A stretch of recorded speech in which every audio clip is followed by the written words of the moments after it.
ইউরোপীয় মৌসুমের ঐতিহ্যবাহী উদ্বোধনী লড়াই উয়েফা সুপার কাপ এবার বদলে যেতে পারে একেবারেই নতুন রূপে। চ্যাম্পিয়ন্স লিগ ও ইউরোপা লিগ জয়ীদের এক ম্যাচের শিরোপা লড়াই নয়, এবার গড়াতে পারে 4 দলের জমজমাট টুর্নামেন্ট। আর সেই মঞ্চ হতে পারে ইউরোপের বাইরের মাঠে, যুক্তরাষ্ট্র কিংবা মধ্যপ্রাচ্যে। প্রস্তাবিত পরিকল্পনায় জায়গা পাবে কনফারেন্স লিগ জয়ীরাও। টানা কয়েক দিনে অনুষ্ঠিত হবে একাধিক ম্যাচ, যা নতুন মৌসুমের পর্দা উন্মোচন করবে এক উৎসব মুখর টুর্নামেন্ট হিসেবে। উয়েফা সভাপতি আলেকজান্ডার চেফেরিন ইতোমধ্যে ইঙ্গিত দিয়েছেন, বড় ক্লাব ম্যাচ এখন যুক্তরাষ্ট্রে আয়োজন সম্ভব।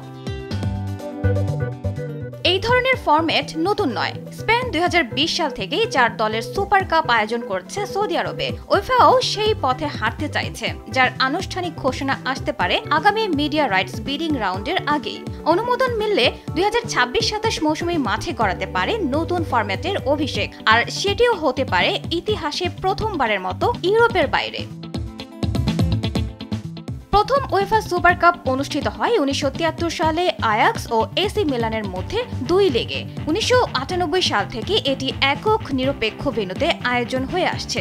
এবার হয়তো সেই ইতিহাসে যুক্ত হতে চলেছে নতুন এক অধ্যায়, যেখানে ইউরোপের মহাযজ্ঞের মঞ্চ সরে যাবে ইউরোপের বাইরেই। ফরম্যাট বদল হলে উয়েফা সুপার কাপ ও শুধু মৌসুমের প্রথম ট্রফির লড়াই নয়, হয়ে উঠতে পারে ক্লাব ফুটবলের বৈশ্বিক উৎসবও।